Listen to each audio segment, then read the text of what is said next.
ચીન આપણો દુશ્મન નથી. કોંગ્રેસ નેતા સામ પિત્રોડાનું વિવાદિત નિવેદન. કોંગ્રેસ પાર્ટીના વરિષ્ઠ નેતા સામ પિત્રોડાએ હાલમાં ચીન અંગે આપેલા નિવેદનથી વિવાદ ઊભો થઈ ગયો છે. તેમનું માનવું છે કે ભારતે ચીનને દુશ્મન દેશ માનવાનું બંધ કરી દેવું જોઈએ. હવે તેમના નિવેદનને લઈને ભાજપે કોંગ્રેસ નેતા પર આકરા પ્રહારો કર્યા છે. અગાઉ પણ સામ પિત્રોડા પોતાની નિવેદનબાજીને લઈને ચર્ચામાં રહી ચૂક્યા છે. મીડિયા રિપોર્ટ અનુસાર સામ પિત્રોડાએ જણાવ્યું હતું કે મને ખબર નથી પડતી કે ચીનથી શું ખતરો છે. મને લાગે છે કે આ મુદ્દાને હંમેશા વધારે પડતો ચગાવવામાં આવ્યો છે કારણ કે અમેરિકાનો સ્વભાવ દુશ્મન બતાવવાનો છે. હવે સમય આવી ગયો છે કે બધા દેશો એકજૂટ થઈ જાય અને એકબીજા સામે અથડામણ ન કરે.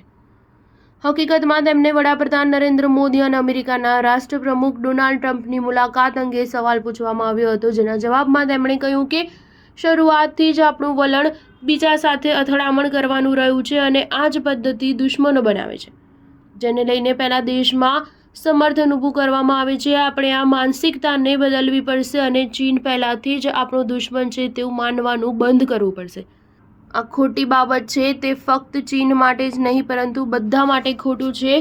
ભાજપના પ્રવક્તા તુહિન સિન્હાએ આ મુદ્દે કોંગ્રેસના ઉપાધ્યક્ષ રાહુલ ગાંધી પર નિશાન સાધતા કહ્યું કે જે લોકોએ આપણી 40 ચોરસ કિલોમીટર જમીન ચીનને આપી દીધી અને તે લોકોને હવે ચીનથી કોઈ ખતરો નથી દેખાઈ રહ્યો.